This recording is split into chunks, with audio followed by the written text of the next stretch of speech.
Praise the lord. దేవుని నామమునకు మహిమ కలుగును గాక. ఈరోజు దేవుని వాగ్దానము, అలాగే పరిశుద్ధత కలుగుటకై ఇప్పుడు మీ అవయవములను నీతికి దాసులుగా అప్పగించుడి.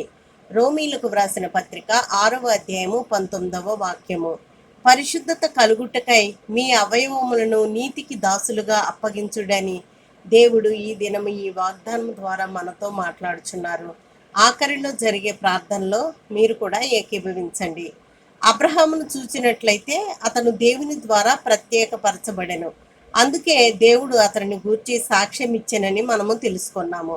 అబ్రహాము అతను మాత్రమే దేవునికి కట్టుబడక తన కుటుంబం అంతటిని నీతిని జరిగించుటకు ఆజ్ఞాపించెను. ఆదికాండము 18వ అధ్యాయము 19వ వాక్యము. అలాగుననే మనము కూడా ఇహలోక ఆశలను విడిచి యథార్థమైన మార్గములలో నడుచుకొనుచు దేవునికి మంచి సాక్షులుగా జీవించెదము. తన జీవితములో ధనమునకు అధిక ప్రాముఖ్యతను ఇచ్చి ఎవ్వరినీ లెక్క చేయక అవినీతిగాను మరియు అన్యాయంగా జీవించు ఒక న్యాయవాది కలడు. అతని భార్య పూర్తిగా వ్యతిరేకమైనది. ఆమె దేవుని యందు భయభక్తులతో తన భర్త ఎదుట మరియు దేవుని ఎదుట మంచి సాక్షార్థమైన జీవితాన్ని జీవిస్తుంది. తన భర్త కూడా ఆయనను ఎంతో ప్రేమించుచూ వచ్చెను కనుక అతను ఆమె క్రియలలో జోక్యము చేసుకొనకు ఉండేవాడు మరియు తన న్యాయ వృత్తిలో ఎంతో జ్ఞానముతో నడుచుకొనిచుండెను. అయితే ఒక న్యాయ విచారణలో తప్పించుకొను మార్గము లేని విధముగా చిక్కుకుపోయాడు.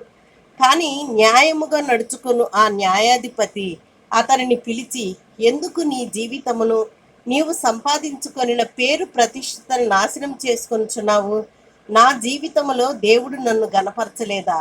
నీవు ఎప్పుడైతే ప్రజలకు న్యాయముగా సహాయం చేయుదువో అప్పుడు దేవుడే నిన్ను గనపరిచి నీ హృదయ వాంఛలను తీర్చి నిన్ను ఆశీర్వదిస్తాడు అని చీవాట్లు పెట్టి అతనికి పొంచియున్న అన్ని ప్రమాదముల నుండి తప్పించుకొనుటకు తన వీలైనంత సహాయము చేశాను.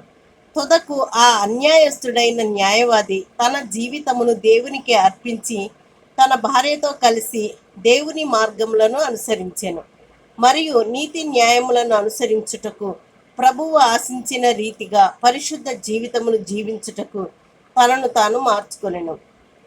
ప్రియమైన వారలారా, మన అపరాధములన్నిటినీ ఈ దినమే దేవుని ఎదుట ఒప్పుకొని ప్రభు యొద్ద నుండి వచ్చు నీతిని పరిశుద్ధతను మన జీవితములలో పొందుకొనిదము. ప్రార్థన. ప్రేమగల మా ప్రియ పరలోకపు తండ్రి, సకల ఆశీర్వాదాలకు కారణభూతుడైన మా ప్రభువా, దివ్యమైన నా తండ్రి, మీ యొక్క పరిశుద్ధతను నీతి మార్గములను నా జీవితంలో మాకు బోధించి వాటిని గైకొని నీ వలె నడుచుటకు మాకు సహాయము చేయుము.